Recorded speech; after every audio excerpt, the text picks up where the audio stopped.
Welcome back. కొద్దిసేపటి తర్వాత మరికొద్దిసేపట్లో ఏదైతే కేటీఆర్ జూబ్లీ హిల్స్ రోడ్ నెంబర్ 36లో ఉన్నటువంటి జూబ్లీ హిల్స్ పోలీస్ స్టేషన్లో ఇటు పక్క సిట్ విచారణకు హాజరు కాబోతున్నారు. కొద్ది నిమిషాల్లోనే దానికి సంబంధించినటువంటి ప్రాసెస్ మొదలవబోతుంది. ఎందుకంటే కొద్దిసేపటి క్రితం తెలంగాణ భవన్లో ప్రెస్ మీట్ పెట్టి ఇప్పుడే అక్కడ కార్యకర్తలు ధైర్యం నింపి ఇప్పుడే స్టార్ట్ అయ్యారు జూబ్లీ హిల్స్కి తెలంగాణ భవన్ నుంచి. అసలు వాస్తవంగా కేటీఆర్ ఏదైతే సిట్ విచారణకు హాజరు కాబోతున్న నేపథ్యంలో పరిణామాలేంది, అసలు దేనికి హాజరవుతున్నారు, సిట్టు అతనికి ఇచ్చిన నోటీసుల యొక్క మర్మం ఏంటి, ఇవన్నీ కూడా మనతో విశ్లేషించడానికి ప్రముఖ విశ్లేషకులు బండారు రామ్మోహన్ రావు గారు మనతో పాటు సిద్ధంగా ఉన్నారు. రామ్మోహన్ రావు గారు నమస్తే అండి. నమస్తే రహీం గారు. రామ్మోహన్ రావు గారు, ఇక్కడ ప్రస్తుతం ఏదైతే సిట్ విచారణకు సంబంధించి ఒక్కసారిగా తెలంగాణ రాష్ట్రం మొత్తం కూడా ఇటు ప్రస్తుతం బీఆర్ఎస్ పార్టీ మొత్తం అక్కడ జూబ్లీ హిల్స్ రోడ్ నెంబర్ 36 దగ్గర అయితే హడావుడి చేస్తున్నారు. అయితే పోలీసులు కూడా అక్కడ భారీ పటిష్ట బందోబస్తు అయితే ఏర్పాటు చేసింది. అక్కడ ప్రస్తుతం పరిస్థితులు చూస్తూ ఉంటే పోలీసులు అయితే దాదాపు కిలోమీటర్ల మేర ఎటువంటి సమస్య లేకుండా దాదాపు పోలీసుల పాత్ర పోలీసులు పోషిస్తున్నారు. కాబట్టి ఇక్కడ సమస్య ఏంటంటే ఇక్కడ ఆయన కేవలం ఒక సాక్షిగా మాత్రమే కేటీఆర్ హాజరవుతున్నారు సిట్ సంబంధించి సిట్ విచారణకి. కానీ దీనికి ఎందుకు కేవలం సాక్షిగా హాజరయ్యేదానికి ఎందుకు ఇంత హడావుడి చేస్తున్నారు? దాంట్లో భాగంగా నేను మొన్నటి చూస్తే హరీష్ రావు విచారణకు హాజరయ్యారు సిట్ విచారణకు సంబంధించి. హరీష్ రావు తీసుకున్న నోటీసులకి ఇటు పక్క కేటీఆర్ తీసుకున్న నోటీసులకి తేడా ఏంటి? ఇద్దరు సాక్షులుగానే దానికి సంబంధించినటువంటి హాజరయ్యారా? ఇద్దరి మధ్య వ్యత్యాసం ఏంది? సిట్ విచారణ హాజరయ్యే విషయంలో ఏమంటారు? రహీం గారు, మీకు అట్లాగే మెగా న్యూస్ ప్రేక్షకులు నమస్కారం. చాలా పెద్దగా హైప్ క్రియేట్ చేస్తున్నాం కానీ ఏం లేదు. ఇక్కడ సెక్షన్ 161 సిఆర్పిసి ప్రకారం స్టేట్మెంట్స్ రికార్డ్ చేస్తున్నారు అంతే.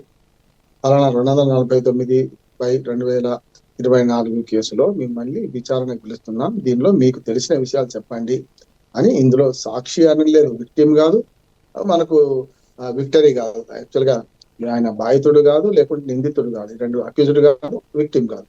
కనుక పిలిచారు. మీకు ఈ కేసు విషయంలో ఏమైనా తెలుసా విషయాలు దానికి సంబంధించిందని 161 స్టేట్మెంట్ అరమ్మా. 161 స్టేట్మెంట్ కోర్టులో చెల్లదు. ఒకవేళ నిజంగానే మొత్తం చేయించాను ఇదంతా అని కేటీఆర్ స్టేట్మెంట్ ఇచ్చినా మళ్ళీ 161 స్టేట్మెంట్ పోలీసుల ముందు ఇచ్చింది కనుక కోర్టుకు పోయిన తర్వాత అది చెల్లాల్సిన అవసరం లేదు. డిఫెన్స్ అడ్వకేట్స్ ఉంటాం, తప్పనిసరి డివైడ్ చేసుకుంటుంటాం. అందుకనే 161 స్టేట్మెంట్ కేవలం ఏంటంటే ఈ కేసు విషయంలో నిజాలు ఏమైనా మీకు తెలుసా అని అడుగుతారు. అడిగే దానిలో నిన్న చెప్పారు కదా హరీష్ రావు గారు, నిన్న మొన్న నేను ప్రశ్నలు అడిగినా వాళ్ళు నన్ను అడిగిన దానికంటే ఎక్కువ నేను అడిగినాను. ఒకటి మొత్తం 7 గంటల విచారణలో ప్రతి గంటకు పోతున్నారు, ఎవరితో ఫోన్లు వస్తున్నా, ఎవరి ఫోన్లో తెలుస్తలేవు, వాళ్ళు మాట్లాడుతున్నారు,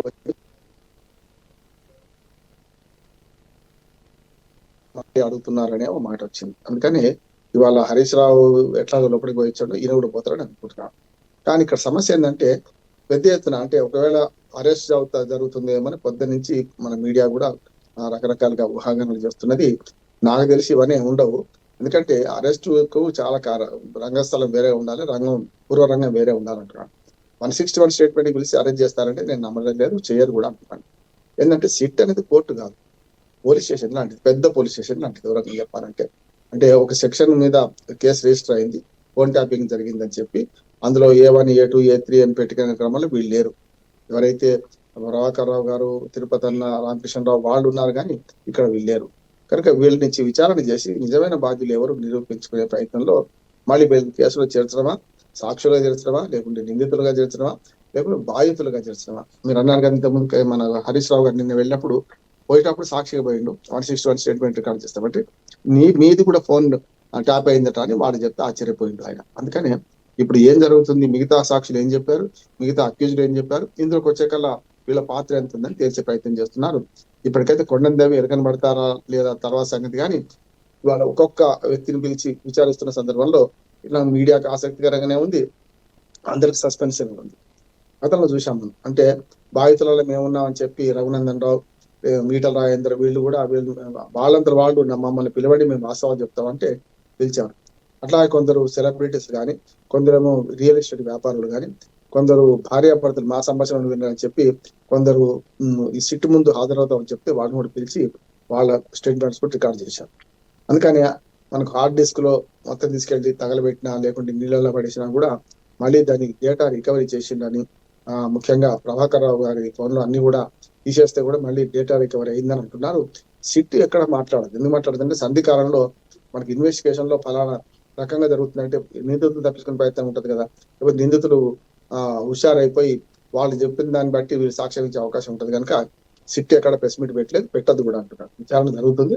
విచారణలో ఎవరు దోషులో తేలిన తర్వాత సంగతి. అసలు నిందితులు ఎవరో తేలవాలి. మొట్టమొదటి నిందితులు తేల్చి కోర్టులో సబ్మిట్ చేస్తే దాన్ని బట్టి ఆ తర్వాత అరెస్ట్లు ఉంటాయా, లేకపోతే ఆ అరెస్ట్ లేకుండా డైరెక్ట్ నోటీస్ ఇస్తారా? అంటే నేరం మాత్రం కొన్ని టెలిఫోన్ ట్యాపింగ్ లో 7 సంవత్సరాల కంటే ఎక్కువ నేరం కూడా ఉన్నది, శిక్ష కూడా ఉన్నది కనుక, నాన్ బెయిలబుల్ కనుక మరి వీళ్ళు అరెస్ట్ చేస్తారా లేకపోతే జైలుకు పంపుతారా, ఇవన్నీ నేనైతే ఊహిస్తలేను. రాజకీయ నాయకత్వాన్ని జైలుకు పంపే ప్రయత్నం అయితే ఉన్నదంట. ఇక నిన్న హరీష్ రావు ఇవాళ కేటీఆర్ ప్రెస్ మీట్ లో మాట్లాడినట్టు వాళ్ళు హరాజ్ చేస్తున్నారు. ఎంత చేయనియండి, ఉద్యమ సమయంలో మేము జైలుకు పోలేదా, ఇవి లెక్క కాదంటున్నారు. కనుక పూర్వరంగం సిద్ధం చేసుకుంటారు. ఒకవేళ ప్రభుత్వం కనుక జైలుకు పంపిస్తే కూడా చూసిన నేను మొదలే చెప్పినా, మమ్మల్ని ప్లాన్ గా సాక్షికి పిలిచి జైలుకు పంపుతున్నారు, బదనాం చేయడానికి, లుడ్డు పెట్టడానికి వీలుంటది అనుకుంటున్నారు. రేవంత్ రెడ్డి గారేమో లేకపోవడం, అంటే ఇండియాలో లేకపోవడం కూడా ఒక రకంగా ఈ ఊహాగానాలు తాగిస్తున్నది. తాను ఉండి చేయించుండు అనుకుంటా, నేను దావోసులో ఉన్నా సదస్సులో ఉన్నా నాకేం తెలియదు, వాడు పోలీసులు చట్టం తన పని తాను చేసుకపోద్ది అనే ఒక స్టాండర్డ్ డైలాగును అందరూ వలుపుతున్నారు. పివి నరసింహారావు గారు మొదలుపెట్టింది ఈ డైలాగు, చట్టం తన పని తాను చేసుకపోద్దని. అలాగే మౌనం కూడా ఒక ఏమంటారు దాన్ని భాషని అని కూడా పివి నరసింహారావు గారు అనేవాళ్ళు. అందుకని ఈ రెండు పాటిస్తున్నారు. కాంగ్రెస్ వాళ్ళు స్థానిక నాయకులు కానీ లేకుంటే ఇక్కడ రాష్ట్ర నాయకులు కానీ మాట్లాడుతున్నా కూడా రేవంత్ రెడ్డి మాట్లాడడానికి అవకాశం ఏం లేదంటే, నేను అక్కడ పనిలో ఉన్నాను కదా, నా పని నేను చూసుకుంటున్నాను, తెలంగాణ అభివృద్ధి పరంగా నేను పోతున్నాను, సమస్య లేదు, అక్కడ ఏం జరుగుతుంది నాకేం తెలుసు అన్నాను కూడా వీళ్ళు చేసుకున్నారేమో అనుకుంటున్నాను. అయితే నాకు తెలిసి నా ఊహ